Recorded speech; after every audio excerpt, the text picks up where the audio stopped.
Ay, yo tengo mucho rato esperando. Espero que ya me atiendan. Ay, sí, yo también ya tengo muchísimo rato aquí sentada. Ya no aguanto más. ¿Por qué duran tanto?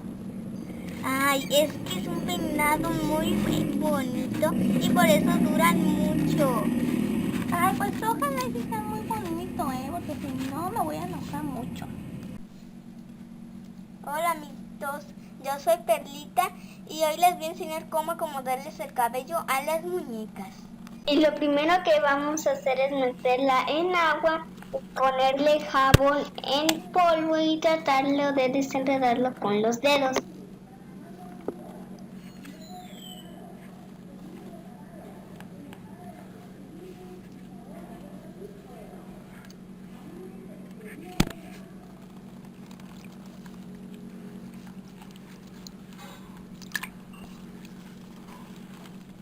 Y luego le vamos a quitar el jabón y vamos a desenredárselo con un peine para muñecas.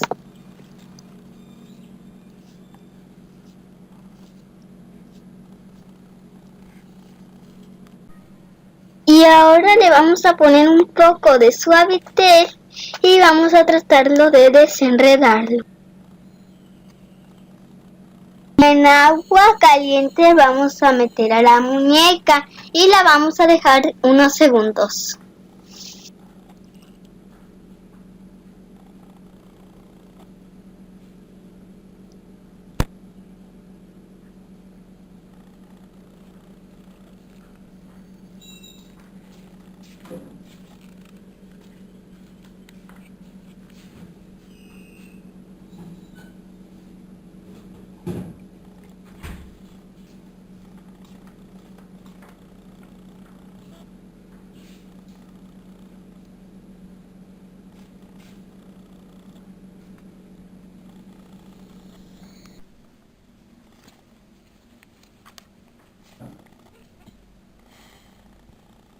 Bueno amiguitos, este fue el resultado del truco, que solamente necesitamos